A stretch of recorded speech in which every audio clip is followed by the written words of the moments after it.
চরিলামে আমাদের পার্টি ভারতের communist party মার্ক্সবাদীর একটা কর্মসূচি ছিল, মিছিল ছিল।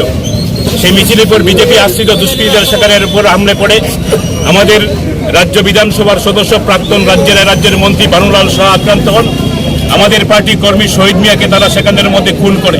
অসংখ্য বামপন্থী আন্দোলনের নেতা কর্মী সেখানের মধ্যে আক্রান্ত হন। যদিও এই আক্রমণের পরেও আমাদের কর্মীরা পাল্টা প্রতিরোধ গড়ে তুলে আমাদের অনেক কর্মীকে সেখানের মধ্যে রক্ষা করেছে। রাজ্যের মুখ্যমন্ত্রী মানিক শাহ বিভিন্ন জায়গার মধ্যে মিছিল করে ঢোল কাটানোর চেষ্টা করছেন। রাজ্যের মধ্যে নাকি শান্তির পরিবেশ, সুস্থিতির পরিবেশ আছে, অথচ এই রাজ্যের মধ্যে আগরতলা থেকে কয়েক কিলোমিটার দূরে 30-35 কিলোমিটার দূরে চরিলামের মধ্যে প্রকাশ্য দিবালুকে রাস্তার মধ্যে মিছিলের মধ্যে আমাদের কর্মীকে শহীদ সেখানে হতে হয়েছে, তাকে খুন করা হলো। আমরা চাই দ্রুত শহীদ মিয়ার এবং আমাদের পার্টি নেতা কর্মীদের উপর যারা আক্রমণ করেছে বিদেশি আশ্রিত দুষ্কৃতী, তাদেরকে অবিলম্বে গ্রেপ্তার করতে হবে। অন্যথায় বামপন্থীরা রাস্তাকে এই রাস্তা হিসেবে বেছে নেবে। তারা যদি মনে করে কতিপয় দুষ্কৃতীদের একত্রিত করে রাজ্যের মানুষের ভোটের অধিকার হরণ করে 23-এর ক্ষমতা দখলের স্বপ্ন দেখে, তাহলে সেটা তারা ভুল করছেন।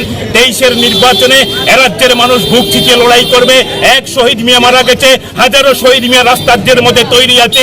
প্রয়োজনে নিজের জীবন দিয়েও এই ত্রিপুরা রাজ্যের মধ্যে আইনের শাসন প্রতিষ্ঠা করবে, রাজ্যের মধ্যে গণতন্ত্রকে পুনরুদ্ধার করবে।